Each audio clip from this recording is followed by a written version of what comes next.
Hello friends, हम लोग CrPC पढ़ रहे हैं। Section 16 court of metropolitan magistrates.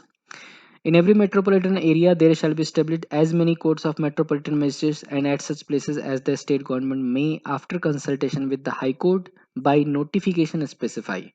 किसी भी मेट्रोपॉलिटन इन एवरी मेट्रोपॉलिटन एरिया, हर मेट्रोपॉलिटन एरिया जो हमने डिफिनीशन क्लॉज के अंदर पढ़ा था, इसका एरिया 10 इसका एरिया जो है जिस वो पॉपुलेशन एरिया जो जहाँ पॉपुलेशन 10 लाख से ज़्यादा हो, वो स्टेट गवर्नमेंट डिसाइड करती है कि वो मेट्रोपॉलिटन एरिया है, उसको बाय नोटिफिकेशन डिक्लेयर किया जाता है। किसी भी ऐसे मेट्रोपॉलिटन के एरिया के लिए जितने मेट्रोपॉलिटन मजिस्ट्रेट स्टेट गवर्नमेंट को सही लगते हैं, जिन-जिन प्लेसेस पे उतने जगहों पे वो बना सकती है। लेकिन इसके लिए वो हाई कोर्ट से कंसल्टेशन करके उनको बनाना होगा और ये जब भी बनाएँगे तो बाय नोटिफिकेशन उनको स्पेसिफाई करना होगा। इसके बाद subsection 2 the presiding officer of such court shall be appointed by the high court. जितने जो भी ऐसे कोर्ट्स के जो जजेस होंगे उनको हाई कोर्ट डिसाइड उनको अपॉइंट करेगी। जैसे हमने पिछले वीडियोस में भी पढ़ा था, जितनी भी जुडिशियल मजिस्ट्रेट्स की अपॉइंटमेंट होती है वो सभी हाई कोर्ट के द्वारा की जाती है। The jurisdiction and powers of every metropolitan magistrate shall extend throughout the metropolitan area। और हर मेट्रोपॉलिटन मजिस्ट्रेट का जो ए पावर्स और जुरिडिक्शन जो होगा वो पूरे मेट्रोपॉलिटन एरिया पर स्पेसिफाई होगा, एक्सटेंड करेगा। Section 17 chief metropolitan magistrate and additional chief metropolitan magistrate. High court decide करेगा the high court shall in relation to every metropolitan area within its local jurisdiction appoint a metropolitan magistrate to be a chief metropolitan magistrate for such metropolitan area. तो पिछले section में हमने पढ़ा कि जितने चाहे उतने मेट्रोपॉलिटन मजिस्ट्रेट्स बनाए जा सकते हैं, मेट्रोपॉलिटन कोर्ट्स बनाए जा सकते हैं और हाई कोर्ट अपॉइंट करेंगे उन सभी को। इन सभी में से किसी एक को high court chief metropolitan magistrate बनाएगी उस पार्टिकुलर मेट्रोपॉलिटन एरिया के लिए। The High Court may appoint any metropolitan magistrate to be an additional chief metropolitan magistrate, and such magistrate shall have all or any of the powers of the chief metropolitan magistrate under his code or under any other law for the time in force as the High Court may direct।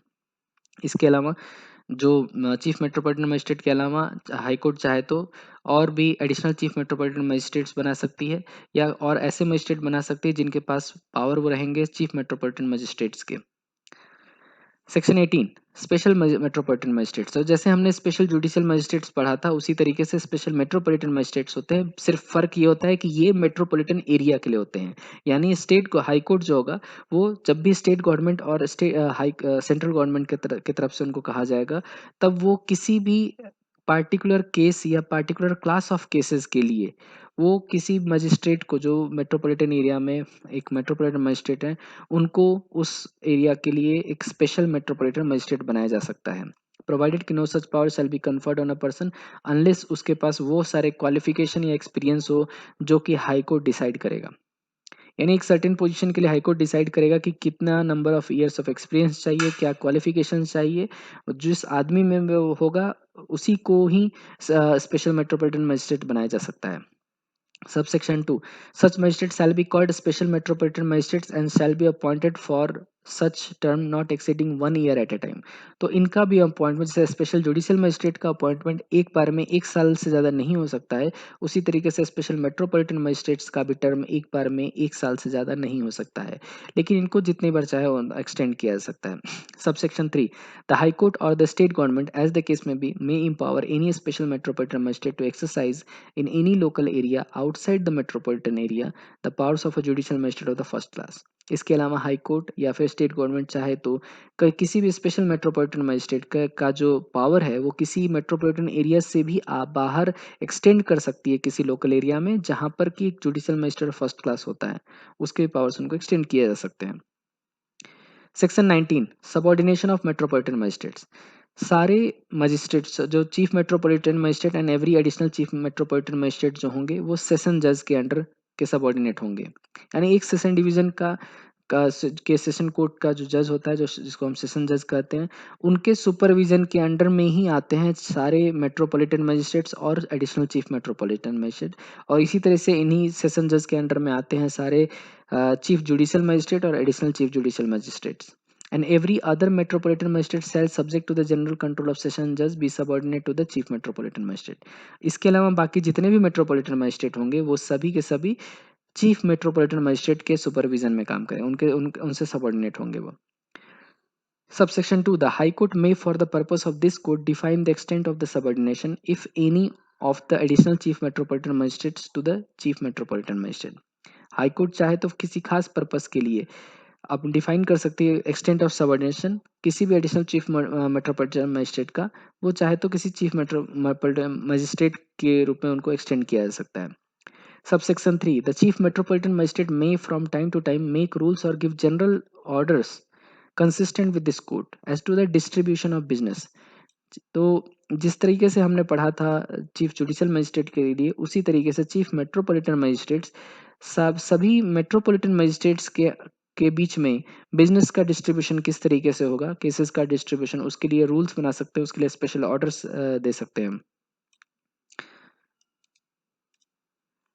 Section 20 executive magistrates. अभी तक हमने जितने भी magistrate पढ़ा, session division के magistrate पढ़ा, हमने judicial magistrate पढ़ा, हमने मेट्रोपॉलिटन मजिस्ट्रेट पढ़ा, इन सभी के अलावा एक अलग क्लास ऑफ मजिस्ट्रेट्स होते हैं, इनको बोलते हैं एग्जीक्यूटिव मजिस्ट्रेट्स. इसकी डिफिनीशन सेक्शन 20 में दी गई है. In every district and in every metropolitan area, the state government may appoint as many person as it thinks fit to be executive magistrate and shall appoint one of them to be district magistrate. अभी तक आपने जितने भी जगह appointment की बात पढ़ी magistrates के लिए, वो सभी के सभी हाई कोर्ट उनको अपॉइंट करता है, except executive magistrates. Executive magistrate का अपॉइंटमेंट यहाँ पे आपने कहीं नहीं देखा होगा कि हाई कोर्ट का मेंशन है. ये अपॉइंटमेंट स्टेट गवर्नमेंट करती है.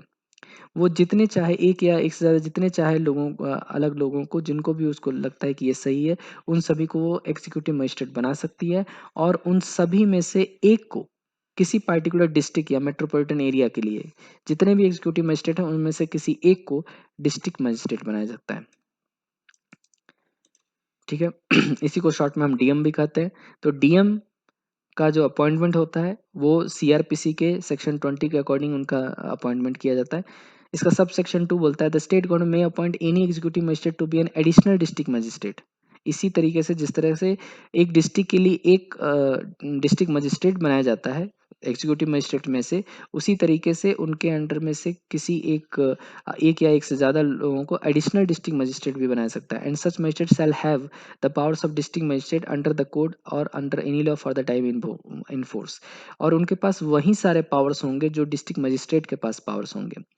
Whenever, in consequence of the office of a district magistrate becoming vacant, any officer succeeds temporarily to the executive administration of the district, such officer shall, pending the orders of the state government, exercise all the powers and perform all the duties respectively conferred.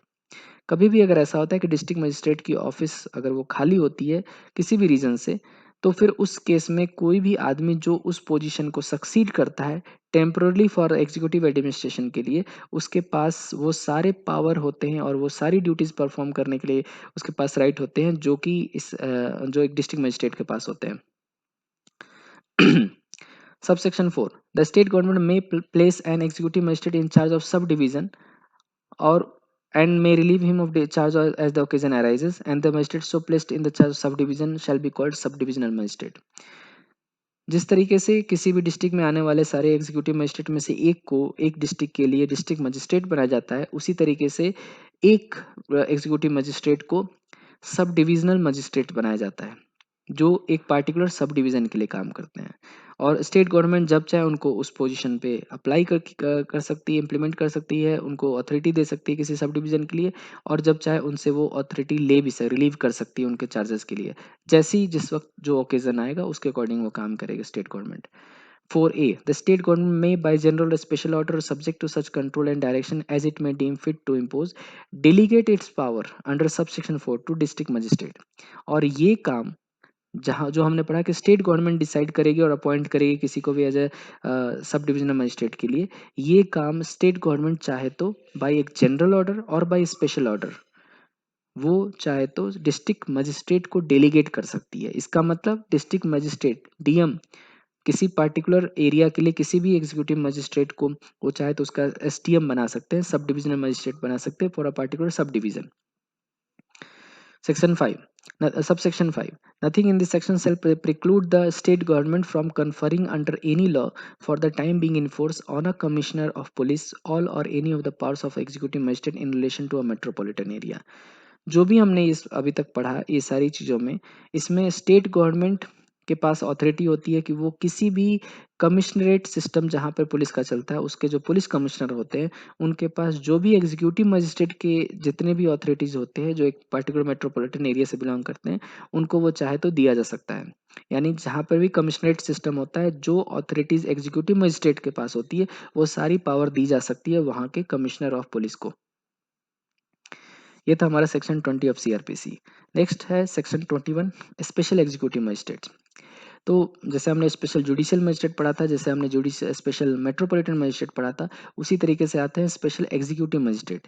State government appoint करेगी for एक certain term को, जैसा उसको सही लगे, किसी भी executive magistrate को as a special executive magistrate for particular area or for performance of particular function or confer on such a special executive magistrate such of the powers as conferred under this code on executive magistrate as it may deem fit। तो मोटे तौर पे कहा जाए तो state government किसी भी आदमी, किसी भी एग्जीक्यूटिव मजिस्ट्रेट को स्पेशल एग्जीक्यूटिव मजिस्ट्रेट बना सकती है, किसी भी खास पर्पस के लिए, किसी खास तरह के कामों को करने के लिए, या एक पार्टिकुलर काम को कंप्लीट करने के लिए, उस पार्टिकुलर चीज़ के लिए स्पेशल एग्जीक्यूटिव मजिस्ट्रेट किसी को अपॉइंट कर किया जा सकता है, और उसको वो सारे अधिकार दिए जा सकते हैं, वो सारे पावर दिए जा सकते हैं जो कि इस कोड के अंडर में एग्जीक्यूटिव मजिस्ट्रेट के पास होते हैं। Section 22, local jurisdiction of executive magistrate. Subject to the control of a state government, district magistrate may from time to time define the local limits of the area within which the executive magistrate may exercise all or any of the powers with which they may be invested under this code। एक state government के general control के under district magistrate time to time वो define करेंगे local area जिसके under में executive magistrate अपने अपने काम करेंगे। यानी एक डिस्ट्रिक्ट के अंदर में एक डिस्ट्रिक्ट मजिस्ट्रेट होते हैं, और वो अपने अंडर में आने वाले सारे एग्जीक्यूटिव मजिस्ट्रेट्स के लोकल लिमिट्स किस किस जगह पे वो काम करेंगे वो डिफाइन कर सकते हैं। बट ये जब भी होगा स्टेट गवर्नमेंट के जनरल कंट्रोल के अंडर होगा। Subsection 2, except as otherwise provided by such definition, the jurisdiction and powers of every such magistrate shall extend throughout the district। Except कि अगर कुछ अलग से डिफाइन नहीं किया गया हो तो हर एग्जीक्यूटिव मजिस्ट्रेट की ऑथोरिटी और जुरिस्डिक्शन और पावर पूरे डिस्ट्रिक्ट पर होगी। Section 23, subordination of executive magistrates. All executive magistrates other than the additional district magistrate shall be subordinate to the district magistrate, and every executive magistrate other than the subdivisional magistrate exercising powers in subdivision shall also be subordinate to the subdivisional magistrate, subject however under the general control of district magistrate। जितने भी executive magistrate होंगे accept additional district magistrate को छोड़ करके वो सभी के सभी डीएम जो होते हैं, डिस्ट्रिक्ट मजिस्ट्रेट जो होते हैं, उनके अंडर में आते हैं। और जितने भी एग्जीक्यूटिव मजिस्ट्रेट किसी सब डिवीजन से बिलोंग करते हैं एक्सेप्ट सब डिविजनल मजिस्ट्रेट के, वो सभी के सभी सब डिविजनल मजिस्ट्रेट के अंडर आते हैं, उनको सबॉर्डिनेट होते हैं। लेकिन जब भी कोई मजिस्ट्रेट जब भी कोई एग्जीक्यूटिव मजिस्ट्रेट किसी सब डिविजनल मजिस्ट्रेट के सबॉर्डिनेट होते हैं तो उसके ऊपर एक जनरल कंट्रोल डीएम का जरूर होता है। Subsection 2, the district magistrate may from time to time make rules or give special orders consistent with this code as to the distribution of business among the executive magistrate subordinate to him and as to the allocation of business to an additional district magistrate। DM, किसी भी district के जो DM होते हैं, district magistrate जो होते हैं, वो समय समय पर रूल्स बनाते रहते हैं या स्पेशल ऑर्डर्स दे सकते हैं जो इस कोड के कंसिस्टेंट होना चाहिए, जिसके अकॉर्डिंग उन रूल्स और उस स्पेशल ऑर्डर्स के अकॉर्डिंग सभी एग्जीक्यूटिव मजिस्ट्रेट्स के अमोंग जो भी काम का बंटवारा होगा, किसको कौन सा काम दिया जाएगा, कौन किस काम को फंक्शन को करेगा, ये डिस्ट्रीब्यूशन जो होगा वो district magistrate time to time decide करके रूल बनाएंगे या स्पेशल ऑर्डर देंगे, उसके अकॉर्डिंग किया जाएगा। और उसी तरीके से वो एडिशनल डिस्ट्रिक्ट मजिस्ट्रेट को भी क्या बिजनेस एलोकेट करना है ये भी डिस्ट्रिक्ट मजिस्ट्रेट उनको बताएंगे। ये था हमारा सेक्शन 23 जहाँ तक हमने डिस्ट्रिक्ट मजिस्ट्रेट की बात की है। डिस्ट्रिक्ट मजिस्ट्रेट, एग्जीक्यूटिव मजिस्ट्रेट या बाकी जितने भी जुडिशियल मजिस्ट्रेट और मेट्रोपॉलिटन मजिस्ट्रेट्स की हमने अभी तक बात की है। अब हम आते हैं नेक्स्ट सेक्शन 24 जो बात करता है पब्लिक प्रोसिक्यूटर के लिए। हमने डेफिनेशन सेक्शन में पढ़ा था पब्लिक प्रोसिक्यूटर जो सेक्शन 24 में डिफाइन किया गया है, हम अभी सेक्शन 24 पढ़ने जा रहे हैं। हर हाई कोर्ट के लिए for every high court the central government और the state government shall after consultation with the high court appoint a public prosecutor and may also appoint one or more additional public prosecutor for conducting in such court any prosecution, appeal or any proceeding on behalf of central government or state government as the case may be। तो high court हर हर high court के लिए central government या state government after consultation with the high court किसी भी आदमी को appoint कर सकती है एज अ पब्लिक प्रोसिक्यूटर, और एक या एक से ज़्यादा एडिशनल पब्लिक प्रोसिक्यूटर भी बनाए जा सकते हैं। फॉर कंडक्टिंग सच पर्पस किसी भी प्रोसिक्यूशन, अपील या सेंट्रल या स्टेट गवर्नमेंट के बिहाफ पे केस लड़ने के लिए जो लोगों को अपॉइंट किया जाता है उनको पब्लिक प्रोसिक्यूटर बोला जाता है। Central government may appoint one or more public prosecutor for the purpose of conducting any class of cases in any district or local area. इसके अलावा ये पहला सबसेक्शन हाई कोर्ट के लिए था। इसके अलावा सेंट्रल गवर्नमेंट एक या एक से ज़्यादा पब्लिक प्रोसिक्यूटर किसी सर्टेन लोकल एरिया या किसी डिस्ट्रिक्ट के लिए या किसी सर्टेन क्लास ऑफ मैटर्स के लिए वो चाहे तो पब्लिक प्रोसिक्यूटर बना सकती है।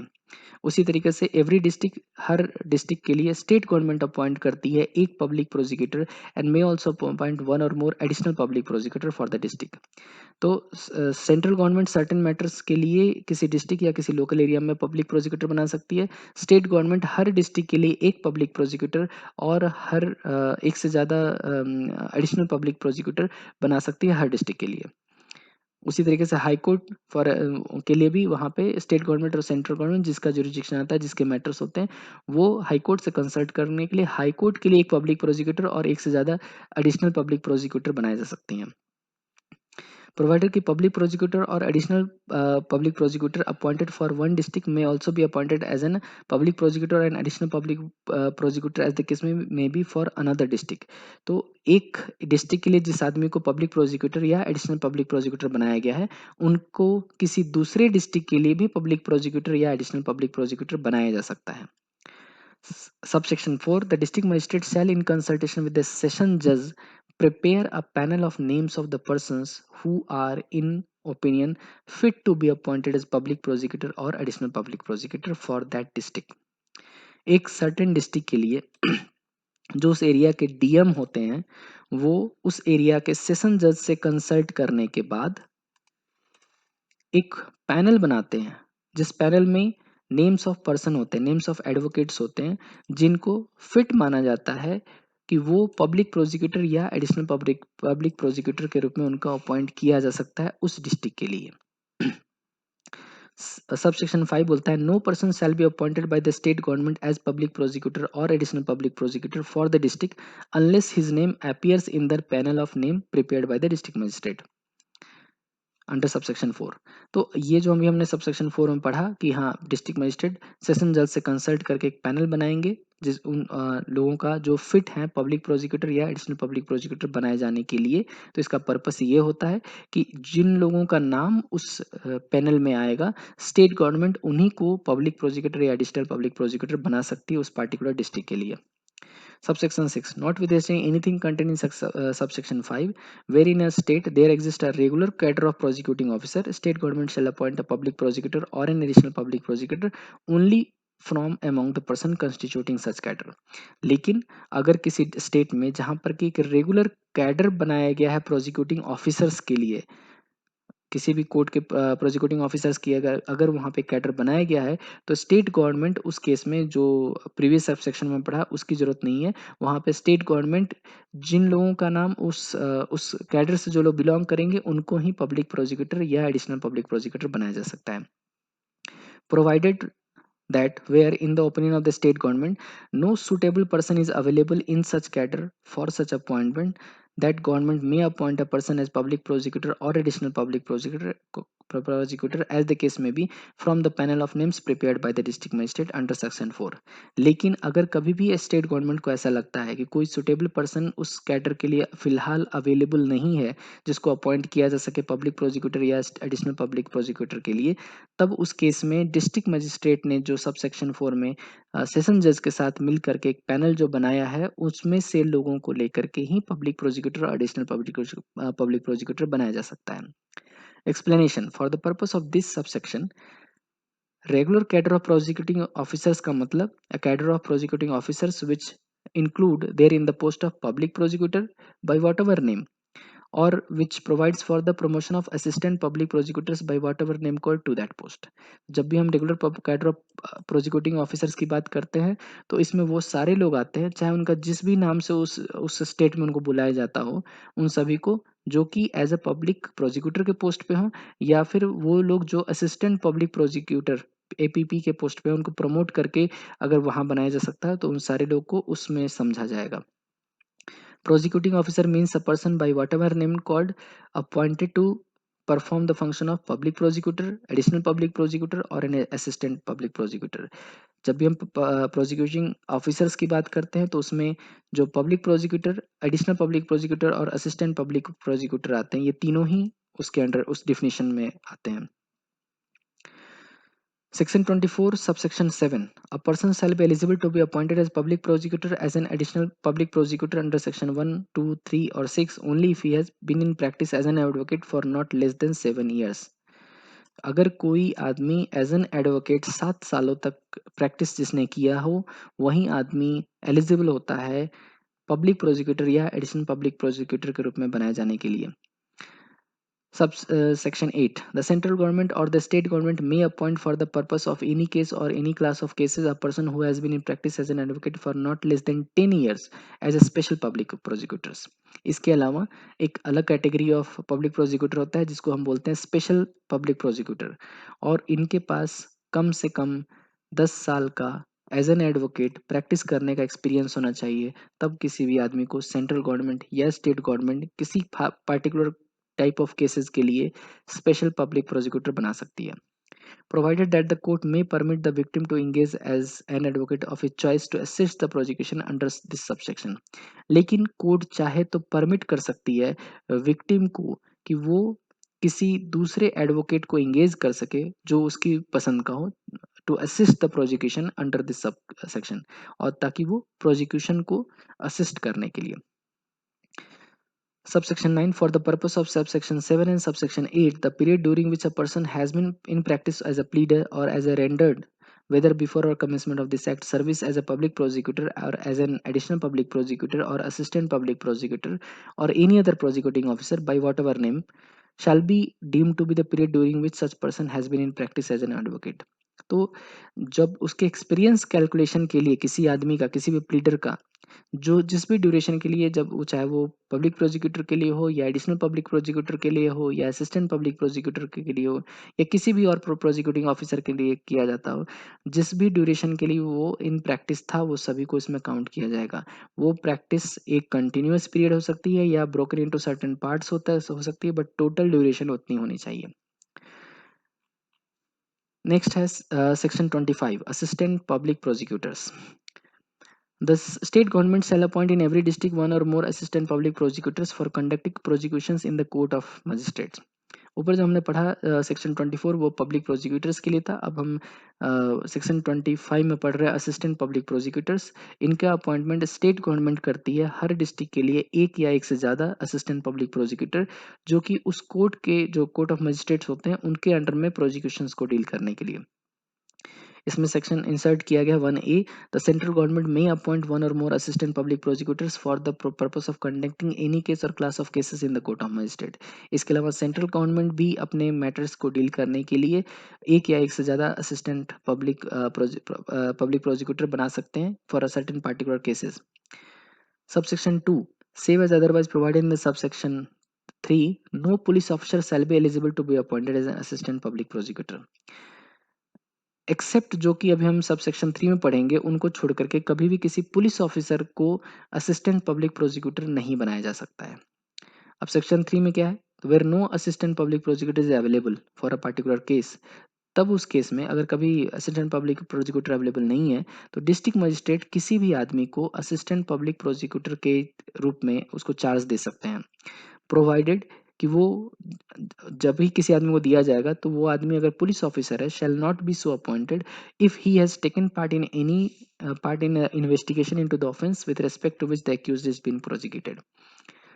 वो आदमी जिसने अगर उस मैटर में कभी इन्वेस्टिगेशन किया था या किया है तो वो आदमी, उस आदमी को, उस पुलिस ऑफिसर को कभी भी असिस्टेंट पब्लिक प्रोसिक्यूटर उस पर्टिकुलर मैटर के लिए नहीं बनाया जा सकता है।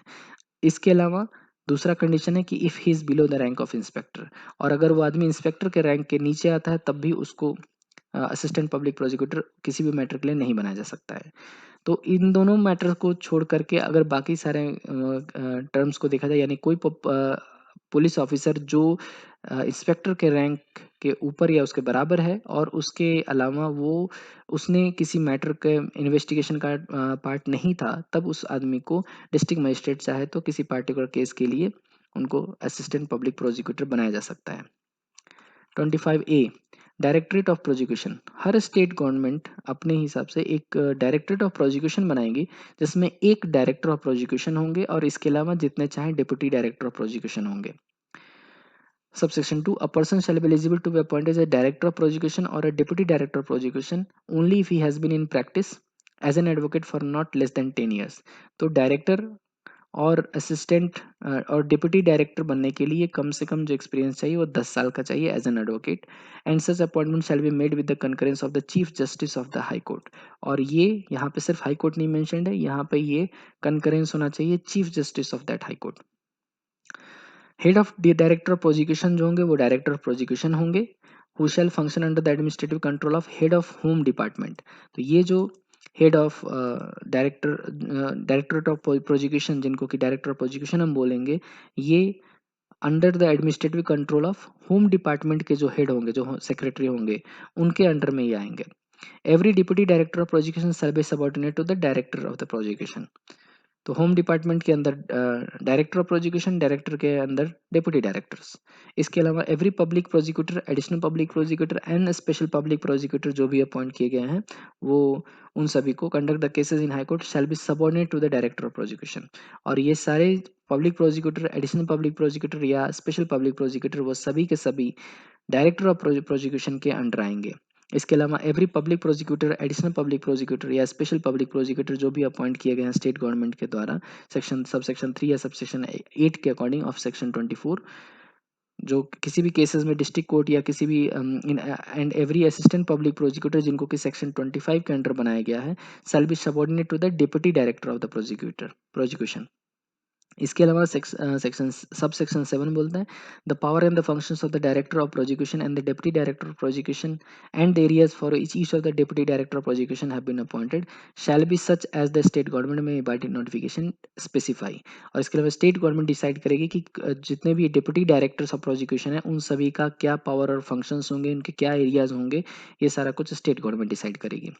और sub section 8, the provision of this section shall not apply to the advocate general of a state while performing the functions of the public prosecutor। लेकिन अगर advocate general of the state जो होते हैं वो अगर कभी भी पब्लिक प्रोसिक्यूटर के रूप में किसी सर्टेन केस के लिए अगर वो फंक्शन करते हैं, तो वहाँ पर ही हमने जो भी अभी पढ़ा वो सारे सेक्शंस एप्लीकेबल नहीं होते हैं। तो ये था हमारा चैप्टर 2, यहाँ फिनिश होता है। Thank you very much.